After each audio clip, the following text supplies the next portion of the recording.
Professor اخلاق الخیری صاحب سے عرض کر رہا ہوں کہ مصارف زکوٰۃ کے حوالے سے قرآن و حدیث کی تعلیمات کیا ہیں؟ مصارف زکوٰۃ قرآن مجید میں بڑی ڈیٹیل کے ساتھ بیان کر دیے گئے ہیں۔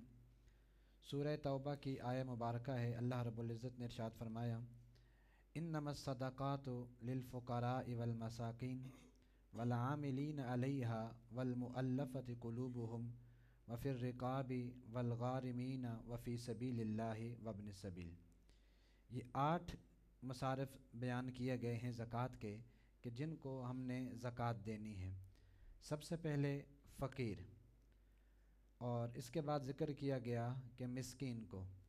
اب فقیر کون ہوتا ہے اور مسکین کون ہے کہ جن کو ہم نے زکوٰۃ دینی ہے؟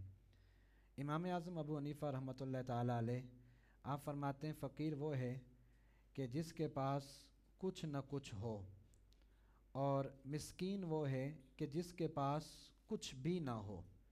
جبکہ کچھ دیگر ائمہ نے فقیر کی یہ تعریف کی ہے کہ فقیر وہ ہے کہ جس کے پاس کچھ بھی نہ ہو، اور مسکین وہ ہے کہ جس کے پاس کچھ نہ کچھ مال موجود ہو لیکن وہ صاحب نصاب نہ ہو۔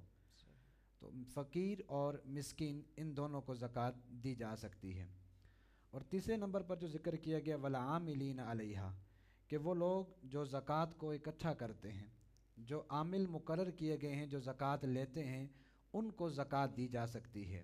اور اس سے یہ واضح ہوا، اور یہی خلافت راشدہ میں بھی رہا، کہ باقاعدہ طور پر اسلامی حکومت کے سربراہ یعنی خلیفہ وقت کی طرف سے عامل مقرر کیے جاتے تھے جو زکوٰۃ کو اکٹھا کرتے تھے، اور پھر وہی لوگ آگے زکوٰۃ کو تقسیم بھی کیا کرتے تھے۔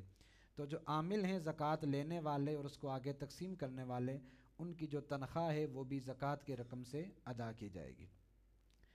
چوتھے نمبر پر ذکر کیا گیا والمؤلفۃ قلوبہم، تالیف قلوب کے لیے، دلوں کو نرم کرنے کے لیے اور دلوں کو اسلام کی طرف مائل کرنے کے لیے غیر مسلمز کو بھی زکوٰۃ دی جا سکتی ہے تاکہ ان کے دل میں اسلام کی محبت پیدا ہو۔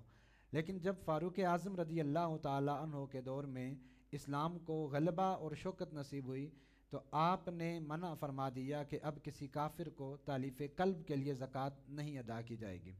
اس سے بعض علماء نے یہ کہا کہ یہ حکم اب منسوخ ہو چکا ہے، لیکن دیگر علماء کی یہ رائے بھی ہے کہ اگر کسی دور میں جا کر پھر ضرورت محسوس ہو تالیف قلوب کی تو پھر تالیف قلب کے لیے زکوٰۃ ادا کی جا سکتی ہے۔ اور اس کے بعد ہے وفی الرقاب، کہ گردنیں آزاد کرنے کے لیے۔ ابتدائے اسلام میں ایسا تھا کہ غلامی کا ایک دور تھا، تو جو لوگ غلام ہیں ان کو آزاد کرنے کے لیے بھی زکوٰۃ ادا کی جا سکتی تھی۔ اور اب بھی اگر کوئی مسلمان جو ہے وہ ناحق بغیر کسی جرم کے وہ گرفتار ہے تو اس کو آزاد کرنے کے لیے زکوٰۃ ادا کی جا سکتی ہے۔ اور اس کے بعد آگے والغارمین، قرض دار، جو لوگ قرض دار ہیں اور انہوں نے اپنی ضرورت اصلیہ کے لیے، اپنی ضرورتوں کے لیے ادھار لیا تھا، قرض لیا تھا، تو ان کی قرض کی ادائیگی کے لیے بھی زکوٰۃ ادا کی جا سکتی ہے۔ لیکن اگر کسی نے عیش و عشرت کے لیے قرض لیا ہوا ہے تو اس کو زکوٰۃ کی رقم ادا نہیں کی جا سکتی ہے۔ ساتواں جو مصرف ہے وہ ہے وابن السبیل، ساتواں ہے فی سبیل اللہ، اللہ کے راستے میں۔ اللہ کے راستے میں زکوٰۃ ادا کی جا سکتی ہے، اور اس کا مفہوم بہت زیادہ وسیع ہے۔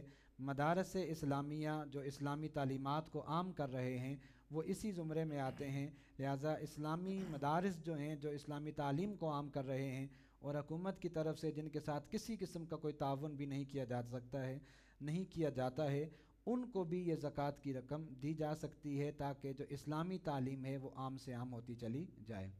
اور آخری مصرف جو ہے وہ ہے وابن السبیل، مسافر کو بھی زکوٰۃ دی جا سکتی ہے کہ جو حالت سفر میں ہے، اگرچہ وہ مالدار ہے، اس کا مال اپنے وطن میں موجود ہے، لیکن چونکہ وہ سفر میں ہے اور اس وقت اس کے پاس مال موجود نہیں ہے تو اس کو بھی زکوٰۃ کی رقم دی جا سکتی ہے۔ یہ 8 مصارف ہیں جن کو قرآن مجید نے بیان کیا ہے۔ ان میں سے جس کو بھی چاہیں، جو بھی آپ کو زیادہ ضرورت مند محسوس ہوتا ہے، آپ اس کو زکوٰۃ دے سکتے ہیں۔